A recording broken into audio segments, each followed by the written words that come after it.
Washington/Mexico City, Reuters, Republican lawmakers stepped up calls on Tuesday for President Donald Trump to pull back from proposed tariffs on steel and aluminum imports as Senate Majority Leader Mitch McConnell added to an avalanche of criticism.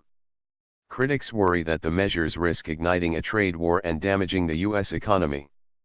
But the Republican president showed no sign of backing down, reaffirming his belief the United States could win any trade war since it was running such a large trade deficit with so many countries.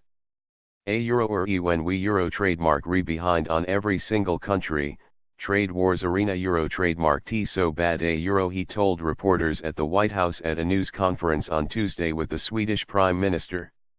Another prominent Republican critic of the proposal, House of Representatives Speaker Paul Ryan, returned to the attack on Tuesday, saying the proposed duties of 25% on steel and 10% on aluminum were too broad.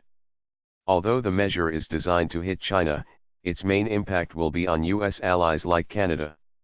Ryan, whose home state of Wisconsin could be hit by proposed counter-tariffs from the European Union, has consistently opposed the tariffs and called for a euro surgical and more targeted measures a euro.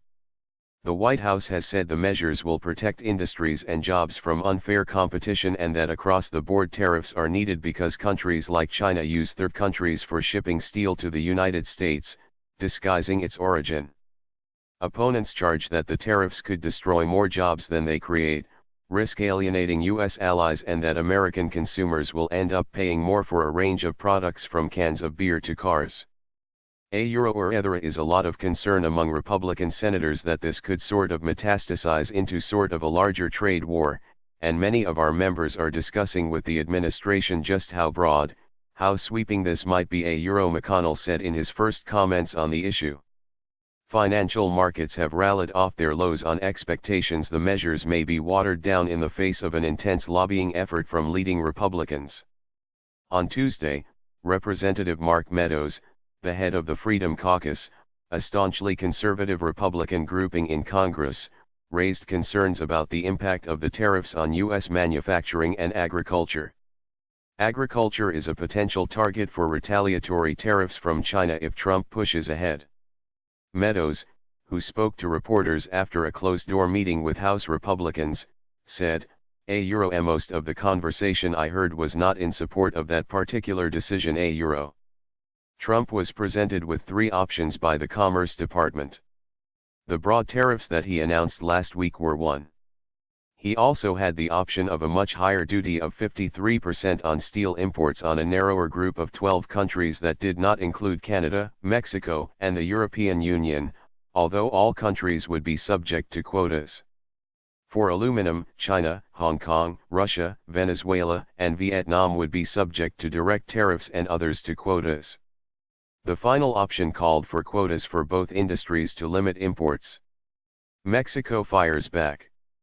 Washington said on Monday that if Canada and Mexico agreed to its demands in the NAFTA talks, they could be exempted from the proposed steel and aluminum tariffs.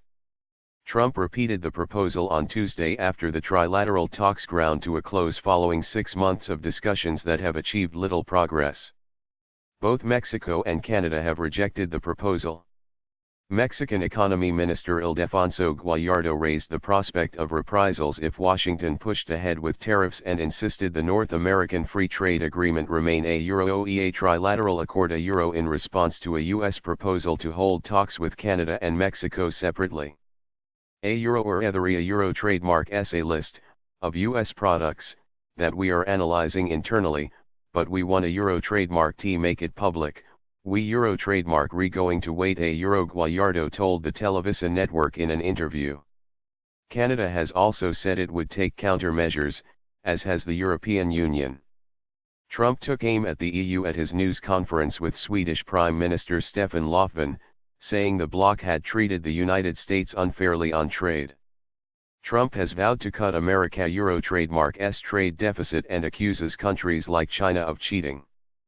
He has launched an investigation into intellectual property abuses by China, a move that could dwarf any impact of the steel and aluminum proposals and trigger a sharp response from Beijing. Fred Bergstein, who held top economics posts in a series of U.S. administrations and is a senior fellow at the Peterson Institute for International Economics think tank, warned on Tuesday that the proposed tariffs would undermine Washington's Euro trademark's efforts to rein in China by alienating potential allies. President Trump Euro trademark's recent trade actions, especially the announced plans to impose tariffs on steel and aluminum, will have little effect on China. In fact, they will make confronting China with an alliance of trading partners much harder, he said.